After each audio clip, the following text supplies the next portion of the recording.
Hello बच्चों, आज हम क्लास 5 के हिंदी व्याकरण की पाठ 1 भाषा, लिपि और व्याकरण पढ़ेंगे। जानेंगे कि भाषा क्या होती है, लिपि और व्याकरण क्या होता है। बच्चों, आप जानते हैं कि भाषा वह साधन है जिसके द्वारा मनुष्य अपने विचार बोलकर या लिखकर दूसरों तक पहुंचाता है और दूसरों के विचार को सुनकर अथवा पढ़कर समझता है। सीधी सी बात है, मैं जो बोल रही हूँ या आप जो सुन रहे हैं या आप जो बोलेंगे मैं जो सुनूंगी, ये सब किसके माध्यम से हो रहा है? सब भाषा के ही माध्यम से हो रहा है। भाषा ना होती तो एक दूसरे की बात ना हम समझ पाते, ना दूसरों को अपनी बात समझा पाते। पशु पक्षी भी विभिन्न प्रकार की ध्वनियाँ निकालकर अपने भावों का आदान प्रदान करते हैं। पशु पक्षी जो होते हैं उनकी भी चूं चूं ये सब जो आवाज़ें होती हैं वो सब उनकी ध्वनियाँ होती हैं। वो लोग भी तो आपस में बातें करते हैं, ये उनकी भाषा है, लेकिन उन ध्वनियों को भाषा नहीं कहा जा सकता। उसे भाषा नहीं कहेंगे हम लोग, उसे ध्वनि कहेंगे। केवल मनुष्य भाषा बोलते हैं, मतलब हम लोग केवल भाषा बोल सकते हैं। पक्षी, पशु, जानवर ये लोग नहीं। भाषा अपने मन के विचार दूसरों तक पहुंचाने और दूसरे के विचार जानने का साधन है। ये तो आप समझ ही गए। एक दूसरे से जो भी हम बोल रहे हैं, अगर भाषा ना होती तो ना हम जान पाते दूसरे का, ना दूसरे को अपना बता पाते। अतः हमारे जीवन में भाषा का बहुत महत्व है। सच में अगर भाषा ही ना होती तो हम लोग बात ही कैसे करते, अपनी बात ना समझा पाते, ना दूसरों की समझ पाते। भाषा के भेद, मतलब भाषा के कितने टाइप्स हैं। मौखिक भाषा, लिखित भाषा। 1. मौखिक भाषा, भाषा का वह रूप जिसे हम मुंह से बोलते हैं और कानों से सुनकर समझते हैं। मौखिक मतलब मुंह से, तो मतलब जो हम बोल रहे हैं, जैसे कि अभी हम बोल रहे हैं और आप लोग क्या कर रहे हैं, कान से सुन रहे हैं, तो ये क्या हो गई, मेरी मौखिक भाषा हो गई। जैसे बातचीत, भाषण, कहानी सुनना या कहानी सुनाना भी एक तरह का मौखिक भाषा है, मौखिक भाषा का रूप है।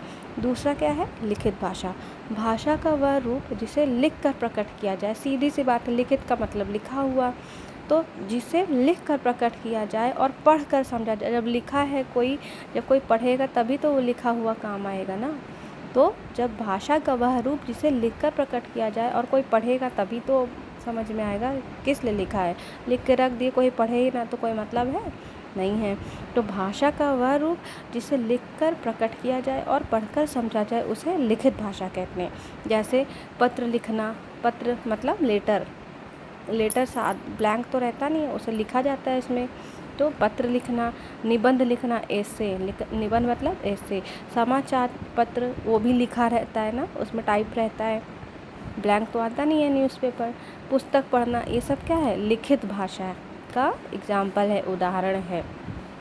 बच्चों, आप पढ़ चुके हैं कि भारत में बहुत सी भाषाएं बोली जाती हैं। क्यों बोली जाती हैं? क्योंकि भारत में बहुत तरह के लोग रहते हैं, अलग अलग बोली है, अलग अलग भाषा है, तो बहुत सी भाषाएं बोली जाती हैं भारत में। जैसे कश्मीर में कश्मीरी, बंगाल में बांग्ला, केरल में मलयालम, उड़ीसा में उड़िया, गुजरात में गुजराती और मध्य प्रदेश में हिंदी आदि। इसी प्रकार संसार के विभिन्न देशों में अलग अलग भाषाएं बोली जाती हैं। पूरे संसार में अलग अलग भाषाएं हैं, ये तो आपको पता ही है। लेकिन हम लोग के इंडिया में क्या है, अलग अलग राज्य हैं, वहाँ अलग अलग लोग रहते हैं, अलग अलग तरह की भाषा है। तो हमारे इंडिया में बहुत तरह की भाषाएं बोली जाती हैं। जैसे जापान में क्या होता है, जापान में जापानी, रूस में रूसी, चीन में चीनी, इंग्लैंड में अंग्रेजी, फ्रांस में फ्रांसीसी भाषा बोली जाती है, स्पेनिश, जर्मनी, अरबी, फारसी आदि संसार की कुछ अन्य भाषाएं हैं। अब हम लोग पढ़ेंगे लिपि के बारे में। लिपि क्या होती है? भाषा को चिन्हों द्वारा लिखने की प्रणाली को लिपि कहते हैं। भाषा जो होती है उसके कुछ चिन्ह होते हैं, उन्हें ही लिपि कहते हैं। लिखने के लिए कुछ चिन्ह निश्चित किए गए हैं। भाषा को लिखने के लिए निश्चित किए गए चिन्हों को लिपि कहते हैं। जो हमारी लिखावट है ना, जिस तरीके से हम लिखते हैं वही लिपि होती है। मतलब सब भाषा की अलग अलग लिपि होती है, लेकिन मेन बात यह कि जो हम लिख रहे हैं वो एक चिन्ह है, किसी तरीके से हम लोग उसे लिखते हैं तभी तो हम समझ पाते हैं कि ये चीज़ लिखा है। तो उसी चीज़ को क्या कहते हैं, लिपि। भाषा को लिखने के लिए निश्चित चिन्हित किए गए हैं, जिन्हों को ही लिपि कहते हैं। प्रत्येक भाषा की अपनी विशेष लिपि होती है। सभी भाषाएं हैं, कितनी ढेर सारी भाषाएं हैं दुनिया में, उन सभी भाषाओं की अपनी एक विशेष लिपि होती है। नीचे कुछ भाषाओं और उनकी लिपियों के नाम दिए गए हैं, आइए चलिए पढ़ते हैं। जैसे भाषा का नाम क्या है, हिंदी। हिंदी की लिपि क्या है, देवनागरी। जिस तरह से हम लोग हिंदी भाषा को लिखते हैं ना, वो जो लिपि है उसकी, जो उसका चिन्ह है, वो लिपि क्या कहलाती है, वो कहलाती है देवनागरी लिपि। उर्दू की क्या है, फारसी है। पंजाबी गुरुमुखी है। अंग्रेजी जिस तरह हम लोग लिखते हैं ना, वो उसकी लिपि क्या है, अंग्रेजी। देखिए हिंदी अलग तरीके से लिखी जाती है, इंग्लिश अलग तरीके से लिखी जाती है। इंग्लिश मतलब अंग्रेजी। तो ये अलग तरीका दिखा, अभी यहीं समझ में आ गया होगा।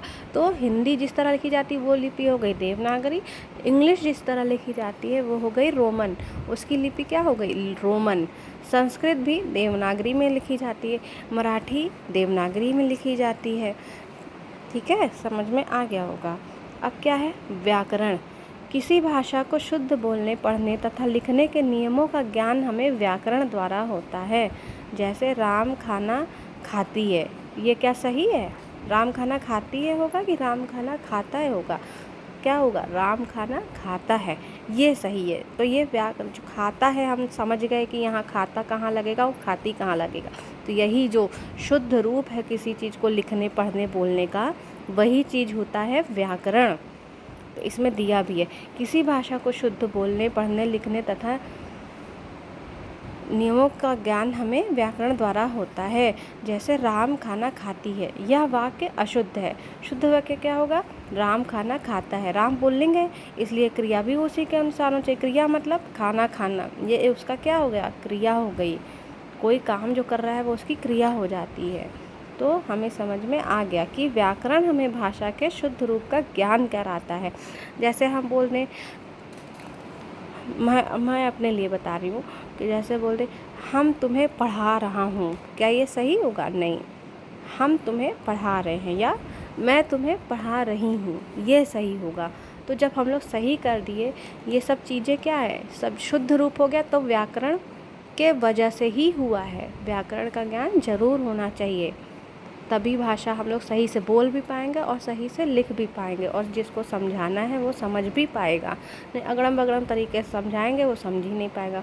ठीक है, तो व्याकरण का ज्ञान बहुत ज़रूरी है।